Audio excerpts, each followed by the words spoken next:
Everyone, good morning. তোমরা সবাই কেমন আছো? আশা করি সকলে ভালো আছো। আমরা ভালো আছি। দেখো আমার সোনাটার কাশি হয়েছে, তো শরীরটা ভালো ছিল না বলে কালকে স্কুলে পাঠাচ্ছি, কিন্তু প্রতিদিন তো আর বাদ দেওয়া যাবে না, তাই আজকে ওকে পাঠাচ্ছি স্কুলে। দেখো কাশি।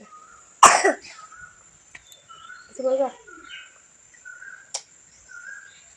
তো আজকে আমি আশিকে নিয়ে যাব, ওর বাবা খেতে কাজ করছে।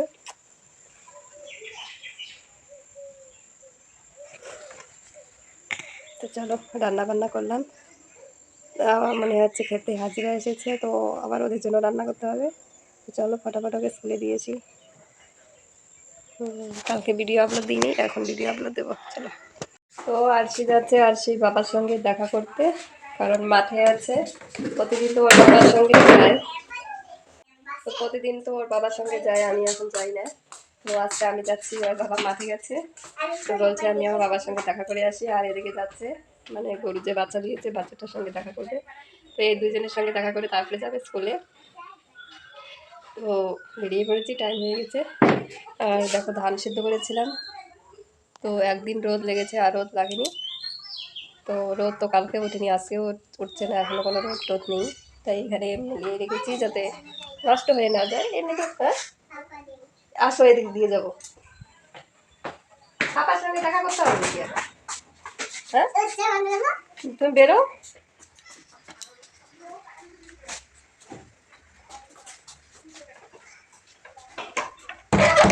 টাইম হয়ে গেছে বাবু, তাড়াতাড়ি করো। চলো চলো, পরে কথা বলবো। তো এদিকে উঠেছে প্রচণ্ড পরিমাণে রোদ, আর আছে মাঠে হাজিরা, তো রান্না তো করতেই হবে।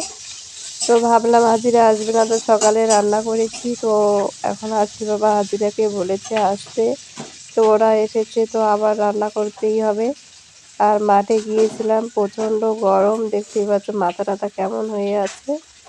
তো এই গরমে আবার রান্না করছি, শাক রান্না করেছি, আর করলা আলু দিয়ে মাছের মাথা দিয়ে একটা সবজি করব। তো এই হচ্ছে আজকে রান্না, বেশি কিছু রান্না করব না।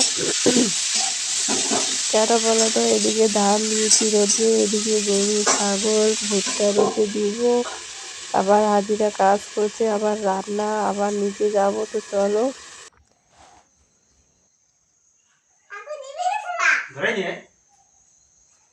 তো দেখতে পাচ্ছ ওরা বাবা মেয়ে দুজনে মিলে সন্ধ্যা দিচ্ছে, আর আমি বিছানায় বসে বসে ভিডিও করছি। আরশি তো আগে দিতেই চায়নি, এখন আবার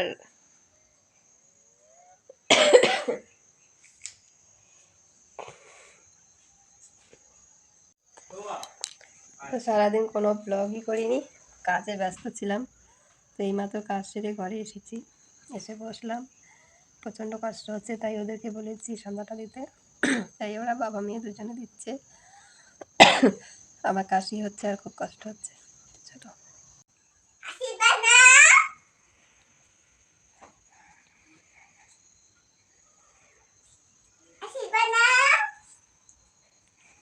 তো আরশি আমাকেও আশীর্বাদ দিয়ে নিল, ওর বাবাকেও দিয়ে নিল, দিয়ে এখন প্রদীপটা রেখে দিচ্ছে।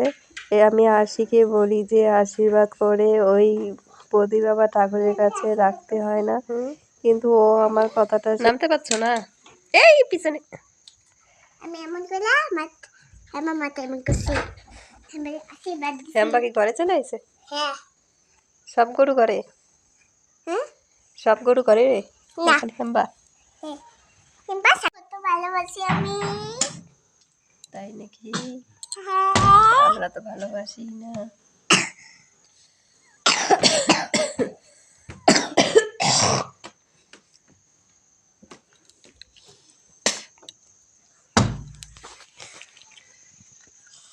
গুড নাইট বন্ধুরা, এখন বাজে 9:30।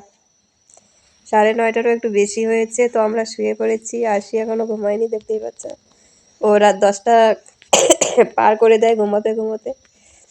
তো আজকে তো ব্লগ সেরকম করিনি, তাই এখন ভাবলাম তোমাদের লাস্ট রাত হয়ে গেছে, টাটা বাই বাইটা করে দিই। তাই এখন আবার ব্লগ শুরু করলাম। শুয়ে পড়েছি, মনে ছিল না। তো আমার বাতারিকে দেখেছ, এখনো পর্যন্ত চোখে কোনো ঘুম নেই। তো তোমাদেরকে তো ভিডিওতে আমি অনেকবার বলেছি যে এই রাত 9টা 10টা পর্যন্ত ঘুমায়। হ্যাঁ তুমি তো বাচ্চা মানুষ, তুমি তাড়াতাড়ি ঘুমাবা। তো শুয়েছি, প্রচণ্ড পরিমাণে কষ্ট হচ্ছিল, কারণ আজকে হাজিরা ছিল, কাজ করেছি না, এখন পুরো শ্বাসকষ্ট শুরু হয়েছে। তো সন্ধ্যা থেকেই শুরু হয়েছে, কিছুক্ষণ ভালো যায়, এখন ওঠা মানে একটু চলাফেরা করলে কষ্ট হচ্ছে, তাই সন্ধ্যা হতে হতে খাওয়া দাওয়া করে শুয়েছি যাতে নড়াচড়া করতে না হয়। দেখো আমাকে দেখে মনে হচ্ছে আমি একটা সুস্থ মানুষ, কিন্তু সত্যি আমি যে কি কষ্ট করি সেটা একমাত্র আমি জানি, তোমরা বুঝতে পারবে না। তো কাজকর্ম তো করতে পারি না, তাই ইউটিউব চ্যানেল খুলেছি যদি কোনো ইনকাম করতে পারি, কারণ ভগবান আমাকে এমন একটা সমস্যা দিয়েছে, আমি যে মানুষের মানে কোনো একটা কাজ করে খাবো সেই ক্ষমতা আমার নেই, কারণ আমি কোনো ভারী কাজ করতেই পারি না। কোনো ভারী কাজ করলেই আমার এরকম শ্বাসকষ্ট শুরু হয়। এই বাড়িতে হালকা পাতলা রান্না বান্না এইসবই করি, মাঠের কাজও সেরকম করতে পারি না।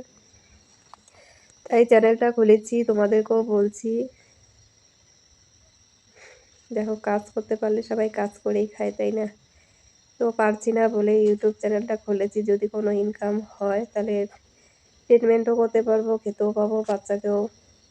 আশির বাবা তো কাজ করে, এই কাজ কৃষিকাজে কী হয় বলো তো? কৃষিকাজে কোনো রকম খেয়ে পরে থাকা যায়, এর বেশি কিছু হয় না। তারপরে ও যে স্কুলে পড়ে, ও স্কুলে টাকাটাও অনেক অনেক টাকা দিতে হয়, তো এগুলো আমাদের খুব সমস্যা হয়ে যায়। আর এদিকে মাঠে যে আমিও ঠিকঠাক কাজ করবো সেটাও পারি না, সব কিছু হাজিরা নিয়ে নিয়ে করাতে হয়। তো বন্ধুরা তোমরা সাপোর্ট করো, আর কি বলবো বলো। তো চলো আজকের ব্লগটা এই পর্যন্তই।